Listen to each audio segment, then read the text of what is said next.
بسم اللہ ہے، 7 نام اللہ کے، مراد عموم تمام نام، الرحمن جو کہ رحمان ہے اور رحیم۔ اس سورہ مبارکہ میں اللہ رب العزت کے 3 ناموں کا ذکر، ایک اس کا ذاتی نام اللہ، دوسرا 2 نام اس کے صفاتی، الرحمن الرحیم۔ اللہ اس کی ذات کا علم ہے، اور یہ کائنات کا سب سے بڑا علم ہے۔ علم کا معنی نام، یہ کائنات کا سب سے بڑا علم، ایسا علم جس کے معنی کی گہرائی تک کوئی نہیں پہنچ سکتا۔ پوری دنیا ایک طرف ہو، جن ہوں، فرشتے ہوں، انسان ہوں، علماء ہو، شعراء ہو، انشاء پرداز ہوں، اور سب مل کر اللہ لفظ الجلالہ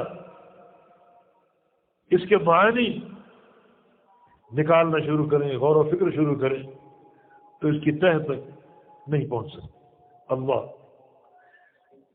اللہ اس کی تمام صفات کا یہ مجمع ہے۔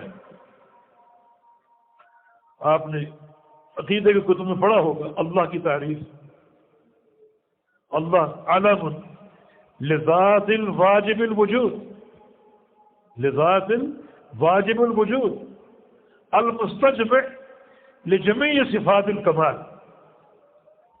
المستجمع لجميع صفات الکمال۔ اللہ کیا ہے؟ اللہ علم ہے، نام ہے اس ذات کا جو واجب الوجود ہے، ہر وقت اس کا وجود واجب ہے، ہر وقت، ازل سے ہے جس کا کوئی آغاز نہیں، اب تک رہے گا جس کی کوئی انتہا نہیں، واجب الوجود۔ اور اللہ ایک ایسا علم ہے، ایک ایسا نام ہے المستجمع، جو جمع کر رہا ہے لجمیع صفات الکمال، تمام صفات کمال کو۔ تو اللہ میں الرحمن بھی ہے، الرحیم بھی ہے، الرقیب بھی ہے، السمیع بھی ہے، البصیر بھی ہے، الحی بھی ہے، القیوم بھی ہے۔ یہ ایک علم تمام صفات کو گھیرے ہوئے، تمام صفات کو اکٹھا کیے ہوئے۔ تو آپ اندازہ کریں، بسم اللہ الرحمن الرحیم پڑھ کر اگر معنی کا استحضار ہو تو آپ کیا پڑھ رہے ہیں، اللہ تعالیٰ کے سامنے کیا پیش کر رہے ہیں؟ جب معنی بھی معلوم ہو اور عقیدہ بھی اس کے مطابق ہو، یقیناً وہ کام بابرکت ہو۔ ہم پڑھتے ہیں سرسری، معنی کا ادراک نہیں، بعض وقت عقیدہ اس کے خلاف ہوتا ہے، تو کیسے قبولیت ہوگی اور کیسے اس کام میں برکت آئے گی؟